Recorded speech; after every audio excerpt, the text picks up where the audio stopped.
সুদখোর বলে একটা যে অপবাদ দেয় আমরা, যে এই মানুষ অপরাধটা কে দিয়েছে সেটা আগে চিন্তা করেন, যে কে দিয়েছে, কারা দিয়েছে, তারা কি জন্য দিয়েছে, তারা কি এটা কোনোদিন মানে প্রমাণ করেছে বা এটা কোনো রিজন দিচ্ছে যে কেন ওনাকে এটা ডাকছে? আর তাহলে তো সব ব্যাংক সিস্টেম সব বিলুপ্ত করে দেওয়া উচিত। কোন ব্যাংকিং সিস্টেমে আপনি সুদের ব্যবস্থা পাবেন না সেটা আমাকে বলেন। উনি যে গ্রামীণ ব্যাংক যে প্রতিষ্ঠাতা, প্রথমত আমি জানি যে 50% 60% মানুষ জানেই না গ্রামীণ ব্যাংক জিনিসটা কি।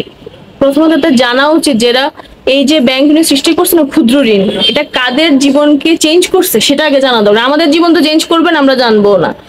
যে প্রান্তিক মানুষের জীবন পরিবর্তন করছে না, তাদের কাছে শুনতে হবে আগে, তারপর তারা যখন পজিটিভ রিভিউ দিবে তখন বুঝতে পারবে যে পুরো গ্রামীণ ব্যাংকের সিস্টেমটা কতটা প্রয়োজনীয়। কারণ ওই একদম যারা তৃণমূল মানুষ, ওরা তো আর কোনো সিস্টেমে লোন নিতে পারে না।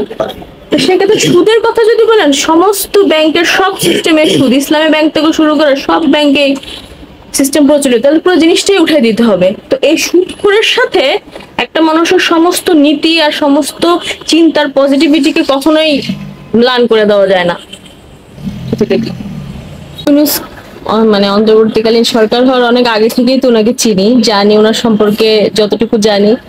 ওনার মতো মানুষ বাংলাদেশের সরকার হওয়ার মতো যোগ্যতার অনেক উপরে উনি, মানে